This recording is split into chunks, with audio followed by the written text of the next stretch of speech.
part of the Press Play Podcast Network.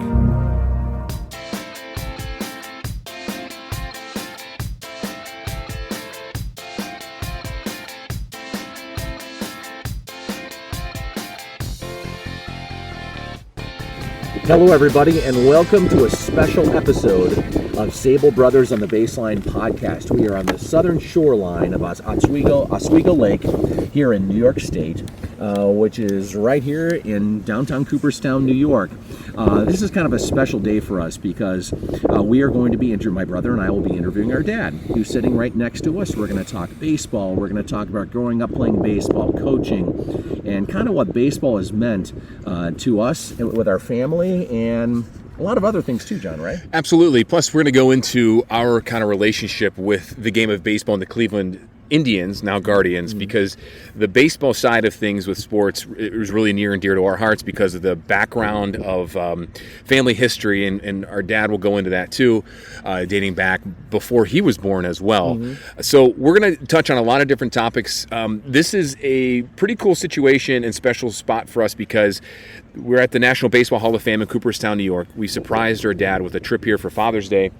My dad and I have never been here before. Scott, you have been here before. A couple times. So we spent the weekend here, and we talk about the sport that is near and dear to our hearts, and we'll go into that whole situation and how we all got involved in it. That and more coming up right after this. Hey everyone, this is Mike Voorhees. And I'm Brian Shaw. No, not the pitcher. We're the Guardians of the Land MLB podcast, formerly a Swingin' a Tribe. Don't have time to watch 162 games of baseball? We do. We have you covered with recaps of the games, stats, and analysis throughout the MLB season. Subscribe now to Guardians of the Land and Press Play Pods for all your Cleveland sports analysis.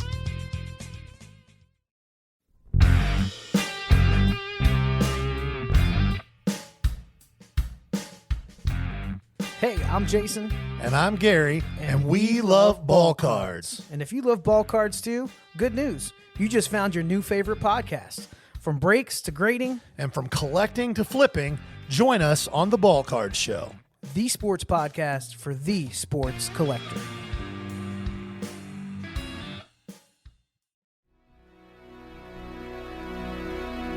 Hey everybody, it's Sam Amico from Cavs on the Break NBA podcast. Be sure to give us a listen for all your Cleveland Cavaliers recaps, analysis, breakdowns, draft talk, free agency. The list goes on and on. Give us a listen, Cavs on the Break NBA podcast.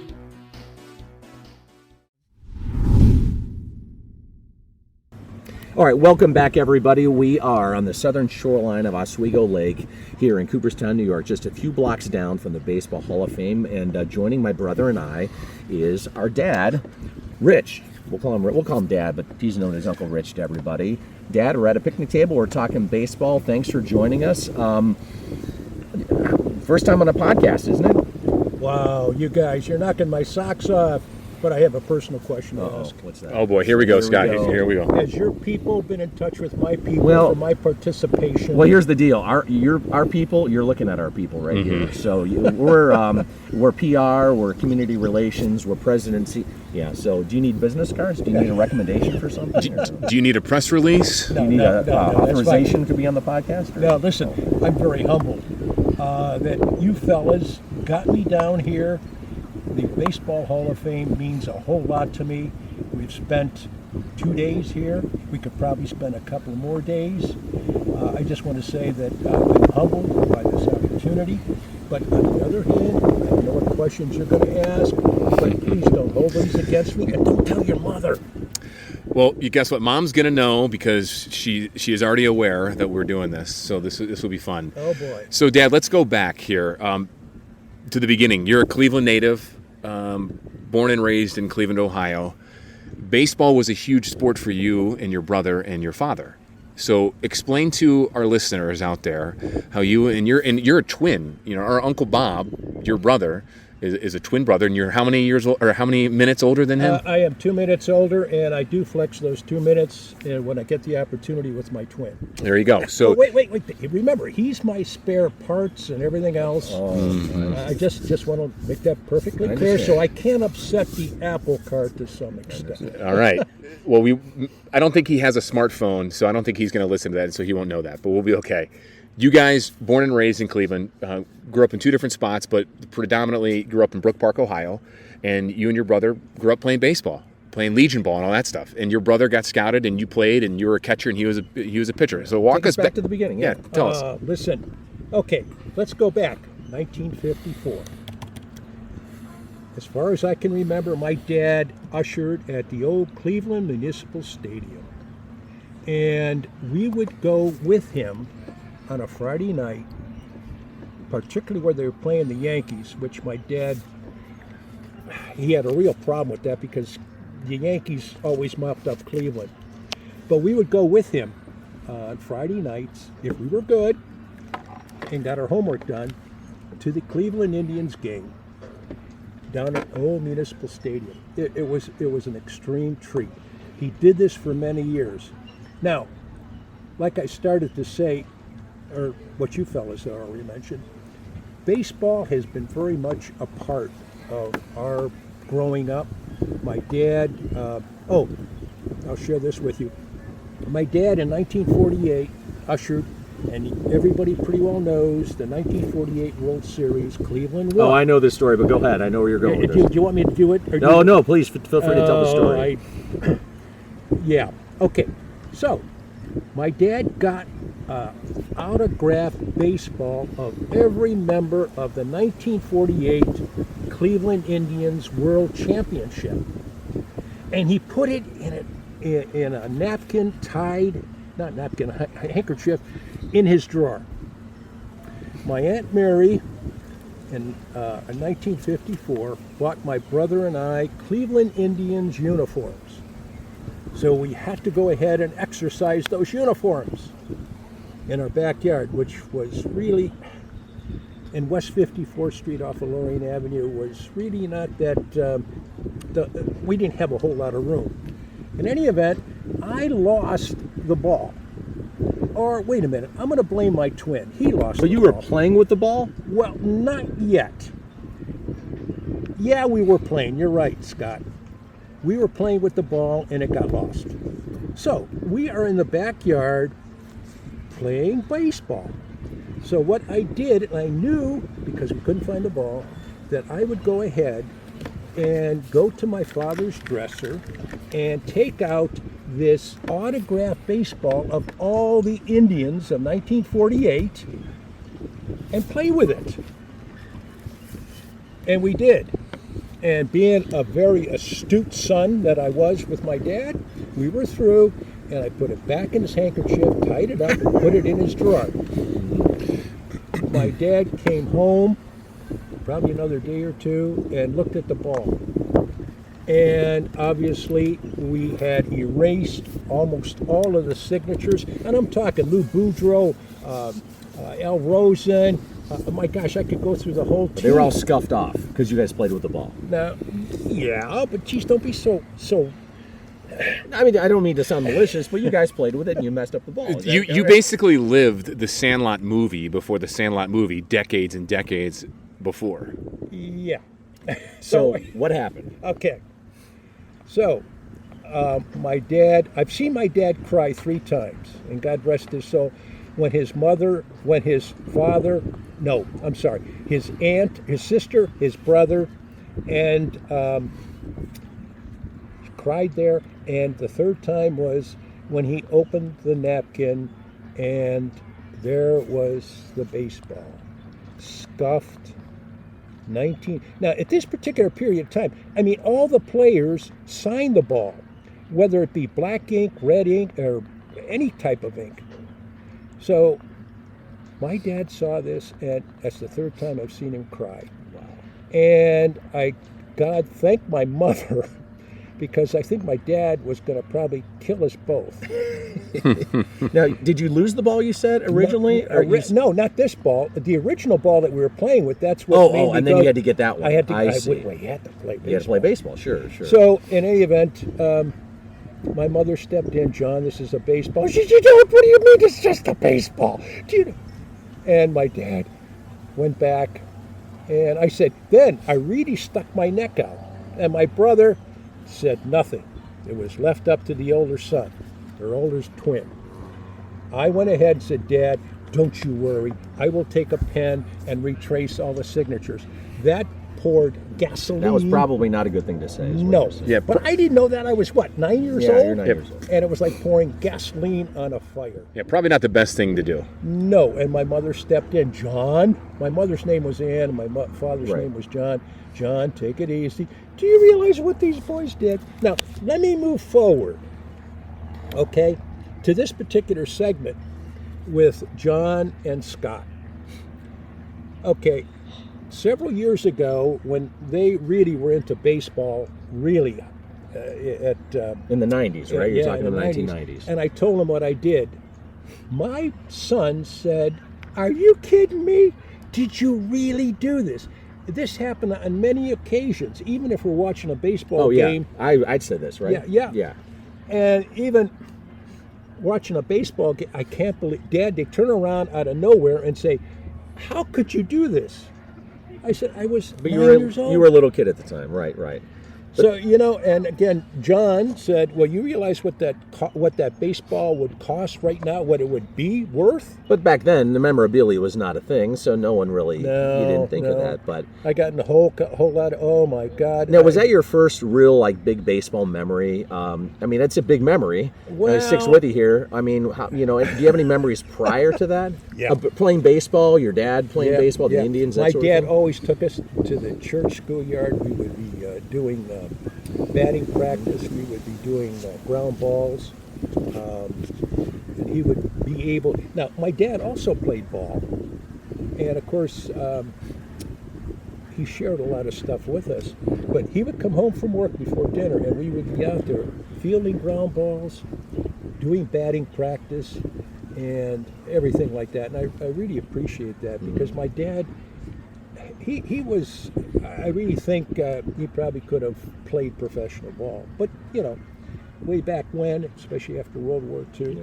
Now, Scott, let me go ahead because you hold on 1 sec, Dad, because I don't want, John, I don't want Dad to hijack the podcast because he could go. No, I'm only kidding. He'll do it. I'm only kidding, guys. Hold that thought one more time because we want to go in chronological. So hold that thought, Dad. What was I going to say? Did Grandpa ever go to League Park? Do you remember ever going to League Park to go to games long before he was married, when he was in high school, in the 30s? Did he ever go to League Park? Do you ever talk about that? Absolutely he would. He always, on the 2 occasions when I got older, he said, I skipped school to go ahead and sneak into League Park to watch the ball game because that's where the Indians played Back prior then, to Municipal Stadium, yeah. Yeah. Mm-hmm. And he would say it was just so cool to be there and watch. Even when Babe Ruth was there, and Ty Cobb, and so on and so forth. I really wish if I could go back in time with my dad to be there with him, right, and to sneak in. Well, all right, we'll pay. What was it, 15 cents? Right. Yeah. A nickel or whatever. Well, you always see those pictures of kids in the right field wall. There's always like a pinhole. They're looking through. They're climbing up on the railings, and they're seeing the game, with their dog next to them or their bike. Right. It's just a nice little slice of American history. But that was kind of like your father. Yep. Yes, it was. So now you played American Legion ball, right? Yes. Where did you? What fields in Cleveland did you play on? Do you remember? We played Brookside Park, Edgewater Beach, several others, Cuyahoga County Fairgrounds. Just about any ball field. And again, at this time, Edgewater Beach had several fields. Mm-hmm. Some of them were lit, and we played under those lights, which for us, for a bunch of kids, man, this was great, including Brookside Park by the zoo. Right. And I got to say, I'll just throw it in right now. At Brookside Park, I bounced a long fly ball off of the, how can I say it? The mound. The dirt mound somewhere back in way back then. And should have got a home run, but I tripped coming into third base, ended up with a triple. The coach, who then was the service director for the city of Brook Park, said, "What's the matter with you? You could have made it." Now, it's funny you talk about Brookside Park, because any baseball listeners that know the history, that field has a natural, like, grandstand amphitheater style with the hills, which now have, all these trees built on those or grown on those hills. Right, John. Because 100 years ago, Scott, correct me if I'm wrong, they claim the largest attended baseball amateur game was played there. Yes. They claim that it was. They say it was 100,000 people, but even if it was 25% less than that, that's still a lot of people for an amateur game in a place like that. That's basically just in a normal everyday park. And that was the place where you played a lot of your ball. Absolutely. Right. And I caught a lot. We didn't like the lights because I don't think they were aimed appropriately. But we did. We played all those fields, and it was we just enjoyed it. It was a tremendous feeling of participating in a sport that we loved. Yeah, they claim between the days of September 20th, 1914 and October 3rd, 1915, those days, and then another one on October 10th, 1915, attracted the largest record crowd in amateur sports history, with the capacity ranged back then, and the numbers weren't always that accurate, but they claim it was 115,000 people were there. I mean, that has since been debunked a little bit, dropped down quite a bit. A lot of people, like I said, even if it was a fraction of that. But so, Dad, so that takes us from the 1960s. Your brother was a pitcher, right? I have to confess. Boy, is he gonna? Do you think one of these stories is a little? John, do you think? We'll see, Scott. Right, I don't know. I don't know where Dad's. I'm just confessing. Sure. Okay. About 10, we were age 10, and my brother and I were playing baseball in our backyard, and my brother was pitching, and I should probably go into him later because he was scouting, and he pitched me the ball, and I took the pitch and put it, high fly ball, right through a little old lady's picture window. Yeah. And of course I blame my brother for throwing me the pitch. And this little old lady was the crank of the neighborhood. She's obviously complained to my mother, "You're going to pay for this." And you know what a picture window costs in 1954, 55? So anyway, my brother and I were arguing and yelling and screaming and at each other. And finally my mother said, "That's it. Get in your rooms." And then my mother said those deafening words, "Wait till your father comes home."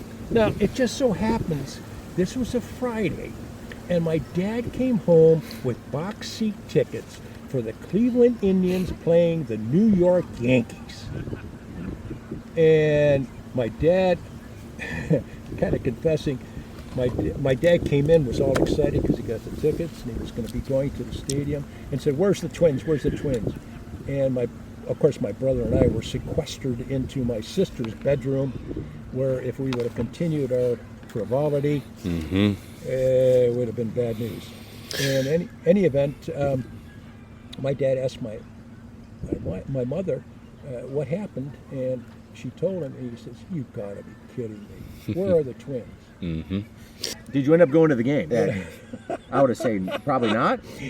My dad, God bless him, he said, "Look, you guys, your savings account for any baseball equipment, including a bat, will go to paying that picture window with Miss," I'm not going to mention her name. Yeah, I will, Mrs. Bush.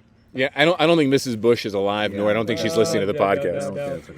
No. But he said, "You guys go ahead and make sure we will arrange disciplinary action as well as draining your savings account. You're going to the game." Of course, we were all excited, my brother and I. My mother just looked at my dad. My dad was smiling. And he says, "Come on, guys." And in the car, he says, "Let's get out of here before we get in more trouble." Or you get in more trouble. Right. So let's fast forward from that point on, what Scott was kind of alluding to, and what I kind of said in the middle or the beginning of this podcast. You and your brother, Uncle Bob, you guys were great ball players.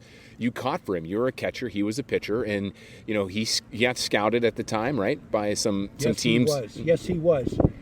We played a lot of American Legion ball, obviously Little League ball, and my brother was a fastball southpaw.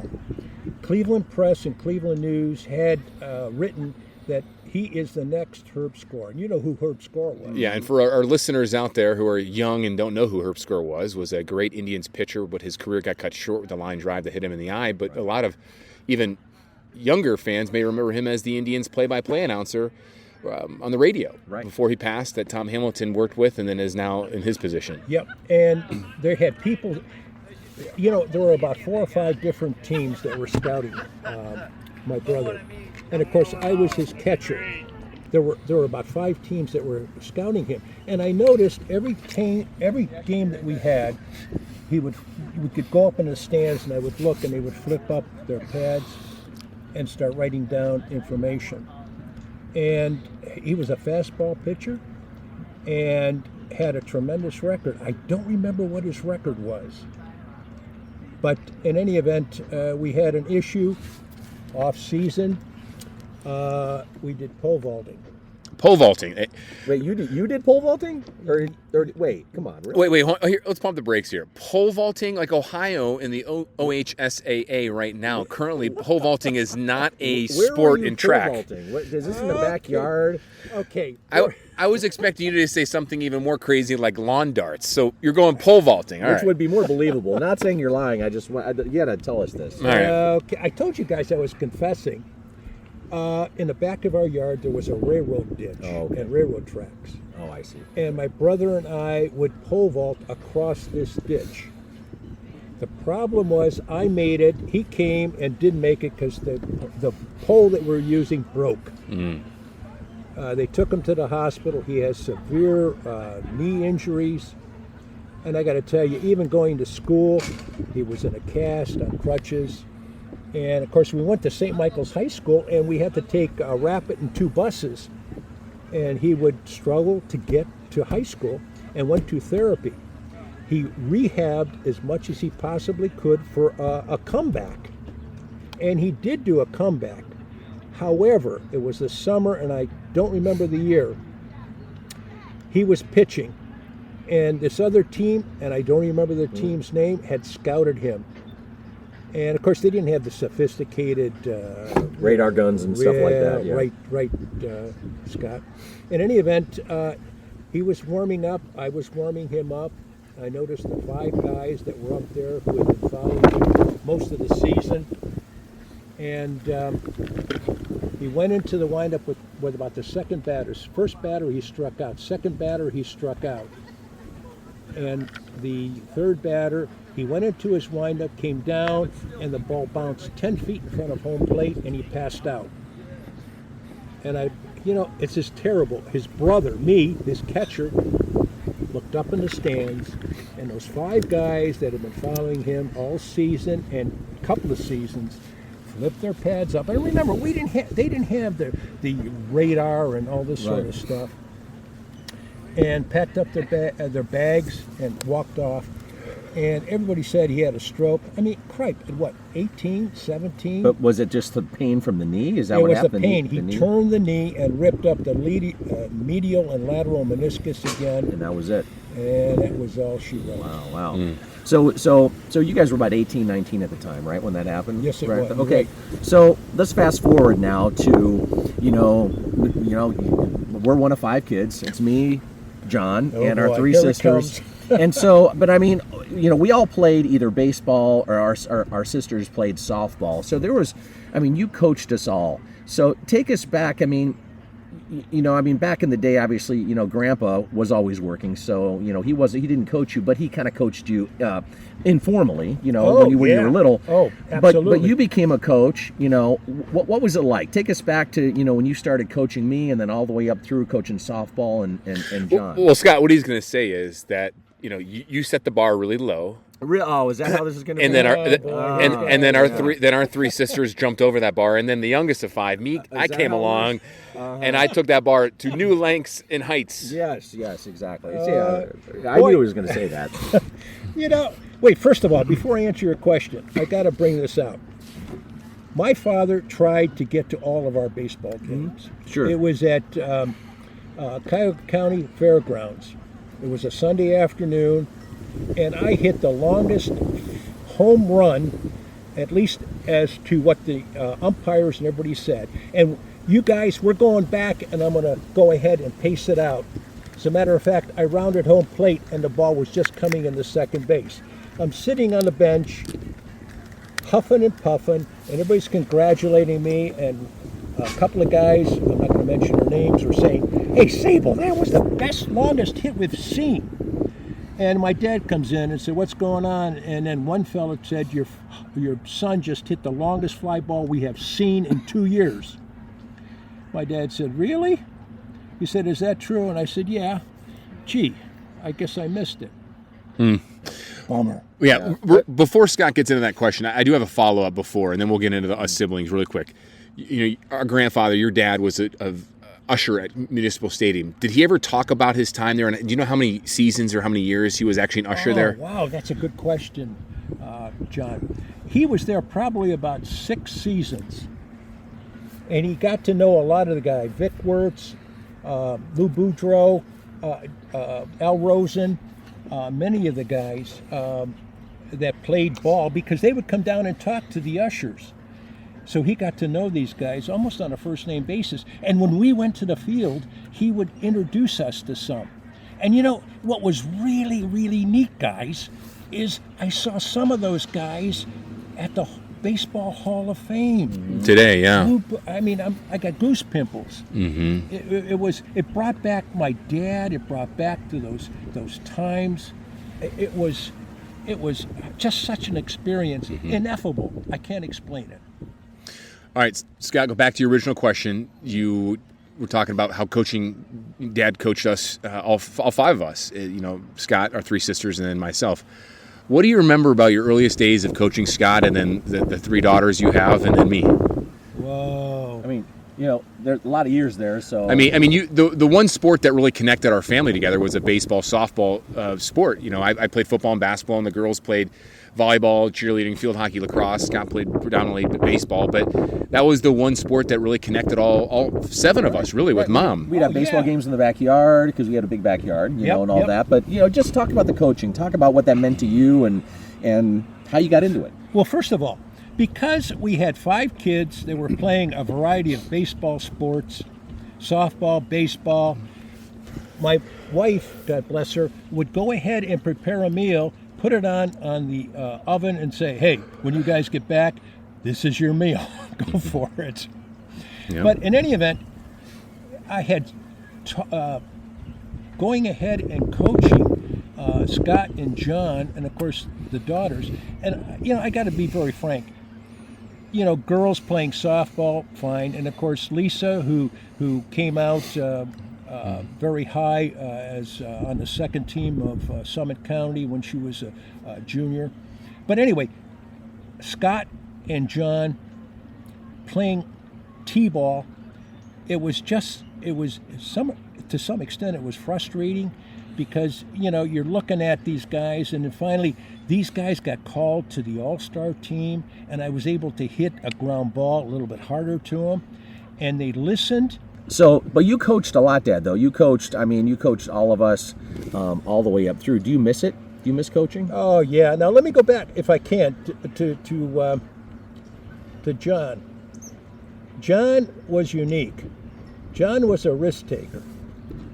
John would try anything. And even when he was doing intramural sports at Kent State University, I kept thinking, he came back and said, "Dad, oh my God, look at my arm, my hand." Remember, it went to. I fractured my left wrist in a softball game. I was playing short, and I dove and ran into the left fielder. I called him off, and he didn't listen. But yeah, I know what you're referring to. Mm-hmm. But even in t-ball and in coach pitch and kid pitch as we got older in the middle school, junior high, and high school. John was a risk taker. John would go ahead and try anything. He would steal and pull my hair out. I would pull my hair out as he tried to steal. Scott was conservative. And yet both fellas, including my daughters, did extremely well in baseball and softball. So, all right, so here's my question to you. I know the answer to this. Out of us two here, who was the better baseball player? You got to pick one, because then I'll tell you who I think is. Because it's a loaded question in a lot of ways, because Scott and I played the game very differently. Different positions for the most part. We were different body types, different eras in everything. So we were different on a lot of different ways. So I'm curious to see, when it comes to just baseball, not basketball, because I was a better basketball player, not football, whatever. Just baseball. Who growing up from the very beginning to the very end? Okay, speaking specifically of baseball, Scott. Yeah, I would agree 100%. And I could go into, but this podcast is limited, into other issues. But before we even sign off or do whatever, I have to share with you one thing that just floored me. Both Scott and John played in an independent league several years ago, and it was at a night game in Community College Field in Cleveland, under the lights. Yeah, I'm trying to remember what field that was. Was that Tri-C? Yeah, it was Tri-C. Maybe it was Tri-C. It could have been also Baldwin Wallace. Well, it might have been, because I think BW did. This was probably back in like 2006. Yeah, somewhere. My junior year of college. I remember that. So anyway, I was following the team. I was kind of the coach in the dugout, and I'll get right to the specifics. It was humid. It was under the lights, and it was the last in the ninth inning. The score was tied 3-3, and John came up, hit a double, and there were 2 outs. Now, Scott came up, and Scott was at bat. And he struck out and we lost the game. That's it, ladies and gentlemen. Whoa, wait, hold on. Keep going. No. In any event, the third base coach left. I don't know if he had another appointment or if there was a sickness, and he called me out of the dugout. So I'm coaching third base. Oh, I remember this. Let me tell you my perspective real quick. I was in the on-deck circle, and John, you were at the plate, and then was I on second base? Wait, he was on second base. He had a double. He had a double. And so I'm ready, and I'm seeing Dad over there talking to one of our managers in the dugout. I'm like, what's Dad doing? What is going on here? Mm-hmm. And then, go ahead. I'm like, this is weird. Go ahead. So Scott's at the plate. John's at second base. I think he slid in. He pulled the ball to right field. See how I remember this stuff even in my old age? And then Scott's up. I'll tell you quite frankly, he took a 3-2 count. I called time. But where were you though? Tell everybody. I was at third base. You were coaching third base. I was coaching third base. So you were talking to the manager, and something was going on. All of a sudden, I see Dad in the third base coaching box. I'm like, what is he doing? What? This isn't right. Who let him out of his cage? And then I see Dad start giving me signs. I'm in the batter's box. I'm like, what? Like, how would he know the signs? Yeah, I'm like, but they were real signs. I'm like, how is he knowing the signs? So he was talking to, I think it was Billy. And I'm like, oh no. And then I'm in the batter's box, and then Dad calls time. Yep. So I'm like, oh, you got it. So here, remember now, I'm like in my 30s at the time. And I'm like, this is weird. So Dad's like, come on down, son, let me talk to you. And he's coaching. I'm like, this is great. Okay, wait, hang on a second. And John's turning his back to center field, holding his hat and saying, what the devil's going on? Okay. You pulled me aside. I pulled Scott aside down the third baseline. I said, Scott, relax. Let him pitch to you. Don't exaggerate. Let him pitch to you. Watch it. Watch how he releases the ball. Take your time. Take your time. So then Scott says, okay, Dad. I go back to third base. Scott goes back into the batter's box. The next pitch. Now remember, he's got a full count. This is the ball game. Scotch hits a line drive to left center field. John gets on his horse, races around third, slides into home plate. Thrown out? No, he didn't throw out. No, I'm just kidding. I was saved by a country mile. No, he did slide into home plate. He didn't trust the field coming in because they were trying to cut the base runner off at home plate. So anyway, we won the game. Now here's the corner. This is what will be in my mind till they lower me 6 feet in or whatever. We got off the field. We won. I think it was 4-3. And Scott's on one side, John's on the other side, and we're walking off the field after they take the spikes off. And Scott turns to me and says, "Dad, this reminds me about Little League." Right, he would do the same thing. He would coach third base, call me out, and I remember going to work that day, or the next day, or whatever it was, and they're talking about baseball, and I'm like, yeah, you know what, I'm in my 30s, and it reminded me, my dad's coaching third base, and I'm like, yeah, it kind of reminded me of how it was back when I was in Little League. So it was kind of a cool moment that we were on the field at the same time back then. Yeah, that was a fun game. I remember playing those 2 years with you, Scott, driving back up from Kent State, and those games were competitive. Those men's league games, that league in general, had a lot of players. Right, Division I players in that league. And there was a couple guys that fizzled out of the minors that played in that tournament. And in that league, one in particular, I don't remember, he had 2 Grand Slams. He was former Twins prospect. I remember that kid. Yep. But good times. Okay, Dad, a couple things here before we wrap this up. We got to talk about a few things. So I agree with you. Scott was the better baseball player. I mean, for gosh sakes, he played college ball and got looked at and all that other good stuff. Scott was the better baseball player. I'm still the better athlete. No big deal. Is this mic on? But I mean, the one thing I remember a lot of baseball for me growing up, in my perspective, was, Scott is about 12 years older than me. We had 3 sisters in between us. I was his shadow growing up. The biggest thing we had in common was sports and video games and all the fun stuff. And I was with Scott all the time growing up. And the summertime, I always look forward to it. Yes, you didn't have school.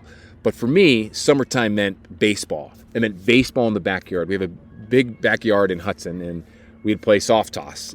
Throw around a little bit, hit the ball off our hand. We'd hit Pepper. You'd play with us. So that's how I remember growing up with baseball. And then going to Indians games at Municipal Stadium, and then eventually Jacobs Field, and then watching the Indians together growing up and all that stuff. And then eventually Scott and I had the honor of playing together for 2 years when I was in college. And then, now here we are. So when you look back in your life, coaching just us two, for instance, it's got to bring a lot of joy and reminiscing. As you get older, you're very nostalgic. Scott and I are very nostalgic. But is there a particular moment when we were younger, even maybe before I was born, for Scott, that you remember a lot of? Or is it just kind of going around the ball fields in Hudson and kind of remembering coaching third base or taking T-ball, coach pitch, and things like that? I can't tell you how many times I've reminisced, and even with some of the other coaches that have seen Scott on TV and now you on TV, John, that feel so much a part of us. And all I can say is there is so much more that I could go into concerning baseball, which was so much a part of our family. And again, I just say my wife put up with a whole lot because we were in and out, jumping in the car, going here, coming back, getting mud in our spikes. Mom would even take us too if something was going on. If you were working too, and I got dragged to a lot of our sisters' softball games too that you helped coach them too. And it wasn't just us 3 in the backyard. Our sisters and mom even would play, softball and baseball in the backyard. Quick story. We would have bases in the backyard that was old carpet, little rectangle carpet, and and really quick, I would never hit because I was always older. I would probably lose the ball in the woods, so I would always be all-time outfield. And so somehow Dad was always all-time pitcher, and Mom would get up there and hit. Now Mom could play. She could. And for some reason, every single time, because this is just slow pitch, baseball, softball, whatever in the backyard, Mom would always hit a line drive right back at you in a place that I can't really describe accurately. It always seemed it was right about mid-level. And every single time Dad would go down and here we go. But those are the memories that I remember. Stuff like that always, get back. And the pains. Yeah. And the pains, absolutely. But we have. Oh, real quick here, one other story. While you're getting ready for our next little thing. Well, and I have one story too that I just remembered that I want to touch on too. But you go first. You go first. Dad would always said us fungos in the backyard. Oh, geez. So as I got older, Dad, you got to hit it further than that. So back before the trees were big, he would say, "Hold on a minute." I'm like, "What are you doing?" He'd take the wooden bat. He'd go into the front yard. And then he would go into the street and hit the ball over the garage, so you couldn't see him hit. So what we would do is that you would have to just hear the crack of the ball. And then look above the garage and above the big maple tree there. And we would be out there until it was dark. So when we would go back to visit, when my son was old enough, I'm like, all right, I'm going to go in the street and I'm going to try the same thing. Trees are a little higher. Dad never hit any windows. Now, I never broke a window, but I did shank one. And you hit. This is about 6 years ago, and hit the side of the garage really hard. So who comes running out? Dad. He's like, who hit the garage? Oh, I did. Sound like a good idea. You never hit the garage. Let's paint this picture real quick. From the street in Hudson to the back. Back to the edge of the yard was about 320 feet. Okay, it's a good hit. So that's about home plate down the left field line at Progressive Field right now. Hit, yeah. So is that about little less than an acre? Yeah, a little less. But you're hitting it a football. Yeah, I remember as a kid. High fly ball. Yeah, I remember as a kid, 10, 12 years old, when Dad would do this and you do it, I would just be in awe because I feel like that ball was a mile high in the air. Like a little speck in the air. Yeah, right. And then I remember when I was old enough to finally catch one, it was like, oh my God, it's so cool. You know? Right. So, but I got to tell you guys, and you said, Dad, you didn't break the bat. You didn't break the bat either. But Scott, how many times was I 8, 9, 10, 11, 12 years old breaking bats in the backyard because you'd pitch me inside and I was a sucker for inside pitches to pull to left field and I'd crack. You didn't know how to hit with a wooden bat at that point. Yeah, I'd crack. So we're going to kind of wrap this up a little bit. John, just take the... Okay, so I had one more quick story before we do this little quick segment here. I kind of mentioned this recently on Fox 8 one day when we were talking about foul balls. Dad, you caught a foul ball at Municipal Stadium when I was about 6 years old, and the ball rolled. It was behind home plate, foul ball in the air. You reached over your head to catch it. It hit your palm of your hand and your fingers, and it rolled off your fingers and into a gentleman and his son's glove behind us. Right. You still remember that? And your fingers and your knuckles got really swollen. And do you remember what I said to you? Yeah. Hey, next time, try a little harder. Yeah, that's great. I have to deal with. Right. Yeah. And the moment has not come back where we have been able to catch a foul ball. Okay, so here's what we're going to do before we wrap this up. There is a baseball card shop here in Cooperstown, New York, just about a block from the Hall of Fame. And us three walked in there today, and they sell current baseball cards, and then they sell old box baseball cards packets from the 80s. The wax packs. Wax packs. Yeah, right. So Scott and I purchased 4 packs of cards. There are 15 packs in each. And yes, if you're listening, there is gum still inside them. One is from 86, one's from 87, one's from 89, and one's from 1990. Right. So would we spend $6 on these? Yeah, like $6, yeah. So we're going to open these live and go through them really quick here. Let me take the 86 one. All right, you take 86. Can I take the 86 one? Okay, and then I'll take 87. Dad, you want one? Sure. All right, we'll give you 89. Okay. And then we'll do 90 here. And we got to eat the gum, too. We're going to eat it. And it's funny because you can feel the gum in here. Oh, believe me, I've eaten gum from these wax. Well, I'm not. I won't. Hey, I got to tell you, when I was a kid, we paid 5 cents for this. Yeah. Small piece of gum, but we were interested because we got 2 baseball cards. Wait a minute. This piece of gum looks like it's moldy. Really? Scott, still eat it. Okay. All right, hold on here. This gum does not have mold on it. This gum has black stuff all over it. All right. Ooh, and it's still stuck. Is that a Cecil Fielder card? It's a Cecil Fielder card from 1986. Hold on a minute. I got to get the gum off. Hold on, Dad. Don't go through them. We're going to go through them live time. Okay, so my dad opened his packet, and his gum has shattered in about 1 million pieces. Yep. Scott has some black mold on it. Mine is perfect, crisp. Look at this. Take a bite out of it. I know. I want to take a picture of this here. And I'm going to take a bite out of it. All right, here we go. Take a picture of mine, too, while you're there. You got it? Oh, yeah, yours broke in half, too. Yeah, broken in half. Okay, so these microphones are very sensitive. You can hear the wind here off of Oswego Lake, but let's see if you can hear the crunch in my fillings and teeth break when I bite into this. You ready? Yep. Here we go. Dad, you ready? Don't go through them yet. We're going to go live. Okay. Here we go. What kind of dental program have you got? Wow, it's like you're eating gravel. It's like you're eating a piece of shale. Did you get a piece of shale at the quarry? This is basically like chalk. It's not going to condense into gum, but it'll turn into powder. Just all right. So are you going to blow a bubble with this? I'm going to spit this out. Just spit it out. Go ahead. Just get rid of it. Yeah, take the headphones off and just. Oh yeah, that's. Oh gosh, Yeah, all you right. guys ought to see this, but Wash it down with some water. Ugh. So, all right, let me go through my cards real quick here. I got a Mike Hargrove card. Get out of here. Yeah. Really? Mr. The Human Rain Delay. Mike Hargrove. Is he in an Indians uniform Yes, there? he was 86. All right, so let's go each pack first. So, All Scott, right. you go. Mike Hargrove, Brooke Jacoby, third baseman for the Indians. 2 Indians players. All right. Clint Hurdle for the Mets back in 86. So did he become a manager? Rockies, I believe. Rockies, okay. And Pirates, maybe? Yep. Denny Walling. He played for the Astros. Ray Knight. Former Reds manager, right? Also played for the Mets. God, I can't get this piece of gum taste out of my mouth. That's right. You're Manny Lee. Glenn Brummer, I don't remember him. Rick Camp, don't remember him, although he has a pretty cool beard. Adelaide Hammaker, one of the best names. Kevin Bass. Let's go. Pat Clemens, Brian Harper, Tony Phillips, and Cecil Fielder. whoa, Cecil Fielder. And that you opened the package of what year, Scott? 86. 86. Cecil Fielder. What year was he in the league then? That would have been 86. He was with the Blue Jays back then. I don't remember what he was with the Blue Jays. Yeah, it was before he went to Japan and then came back with the Tigers. I want to point this out to you guys. You can't see this on the podcast, but my gum had been sitting in this package here, and I had in 1987. And look at the oil stain the gum left on the back of this Eddie Murray card. Oh, there you go. Whoa. 87 with the wood paneling. Yeah.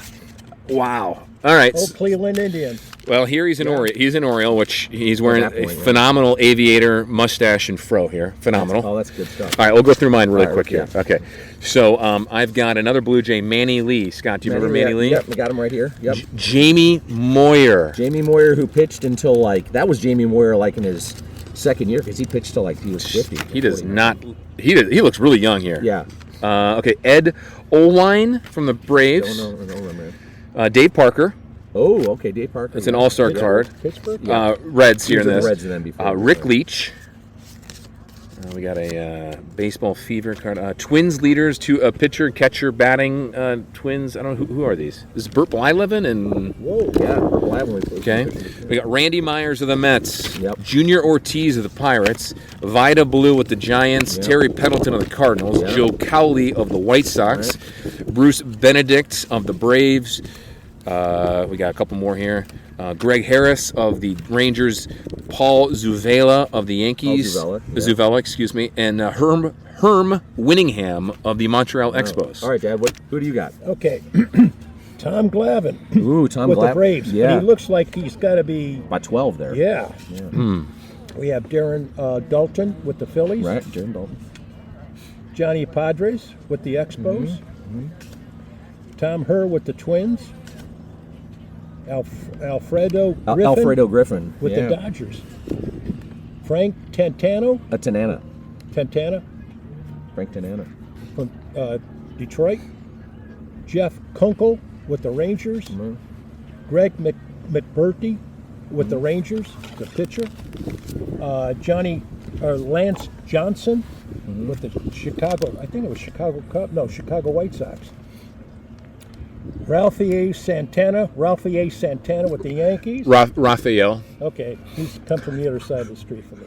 Anyway, Jeff Montgomery from the Royals. Come on, you guys, give me a break.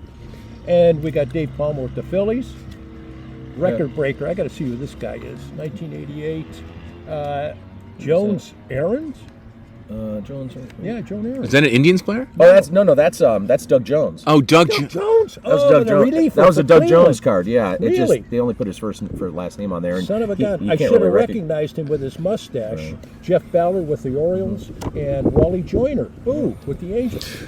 Wow, how about that? Okay, we got one more, Scotty. You want to do this one? I'll do it. This is 1990, and if this gum is in one piece, you need to break your teeth on it like I did. Oh, jeez. Okay, hold on. Let's get this thing open here. Actually, this gum is. I've already eaten one of these. I took one. I have a bunch of these in the basement at home. That's a perfectly constructed stick of gum. All right. I know it is. You notice how small these things have gotten? When I got them, they were at least 1 inch by 2 inches. Now this is what? What is it, John? I don't know. 1/4 inch by 2? Ooh, here's one. Dad, you would chew this walking to school 5 miles to and fro in 7 inches of snow. That's exactly correct. Omar Vizquel from the Mariners. Who the Indians acquired in a trade with Felix Fermin, correct? Right. Yes, correct. Let's look up what Jesse Orozco. Remember Jesse Orozco? He pitched for about 90 years. And Jesse Orozco has a jersey in the Hall of Fame. Yes, we he saw does. today. And a couple of these guys, I don't know who that guy is. Let's go through it. A Kirby Puckett card. Kirby. Oh yeah, there you go. All right, so Scott did the Cliff Notes version on that. Yeah. Alrighty, well, Dad, we want to thank you for coming on. This is a memorable trip that all three of us will always remember. We thank you so much for giving us so many good memories of the days of you growing up, and then, of course, you being our first and best coach we ever had. Oh, geez, I just want to say, guys, I just don't know how to express my deepest appreciation for you guys bringing me down here and for all the fun we had, the challenges, and you guys are really super duper athletes. And I'm just saying that. There's a whole lot that goes with being an athlete. Both, and you guys know this because we went ahead and we talked about this initiative, subjectivity insofar as knowing what you can do and learning something every game, something that you didn't learn before. And thank you so much, guys. I appreciate it. Thank you very much, Dad. All right, Scott, that was entertaining to say the least. Oh, it was, yeah. And for those that don't know our father, these are conversations that we have on the back deck, to and from games, having a beverage or two, a cigar, or whatever. And you got to know that when you talk to our dad, he's like, "Oh, I don't want to talk," but then you put a mic in front of him, and he goes, which is fine because it's these are good stories. So looking back and just hearing stories, some we've heard a lot, others that maybe we didn't know some of the details too. So it was fun having them. It was fun, and this is a wonderful trip that we have here, and it's great. Cooperstown. If anybody listening has never been here, you have got to come here because it is just a beautiful area, beautiful downtown, a nice slice of Americana, great restaurants and everything here, and then the Hall of Fame is just amazing, and it really is. Exceeded my expectations, and I'm glad we got to enjoy it with you and our dad. So absolutely, we appreciate you guys listening, and thank you so much. If you haven't already, subscribe to the podcast here on Apple and Spotify. If you haven't already and you're on Twitter, go ahead and follow us at John_Sabol. Follow the pod at Sabol Brothers. And you can follow me on Twitter at Scott Sabol, FOX8. And thank you very much, everybody. And again, you can find the podcast everywhere. And we'll be talking more baseball here soon enough. Have a great day, everybody.